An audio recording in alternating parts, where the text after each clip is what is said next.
আমাৰ ৰাজ্যত আনুষ্ঠানিকভাৱে নিযুত মইনা আঁচনি দ্বিতীয় বৰ্ষৰ বাবে আমি আৰম্ভ কৰিলোঁ।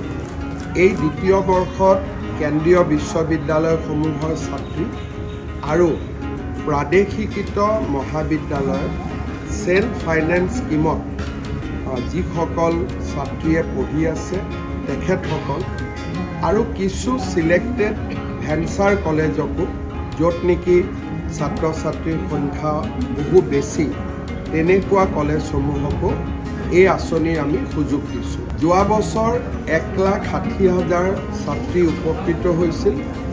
এইবাৰ মই ধাৰণা কৰিছোঁ যে প্ৰায় 4 লাখ ছাত্ৰী এই আঁচনিৰ জৰিয়তে উপকৃত হ'ব, কাৰণ যোৱাবাৰ অকল ফাৰ্ষ্ট ইয়াৰৰ ষ্টুডেণ্টে আঁচনিখন পাইছিল। এইবাৰ ফাৰ্ষ্ট ইয়াৰ ছেকেণ্ড ইয়াৰ দুইটা বছৰৰ ছাত্ৰীয়ে এই আঁচনিৰ সুবিধা পাব আৰু আমি আশা কৰোঁ যে অক্টোবৰৰ প্ৰথম সপ্তাহৰ পৰা নিয়মীয়াভাৱে ছাত্ৰীসকলে এই আঁচনিৰ সুবিধা লাভ কৰিব পাৰিব।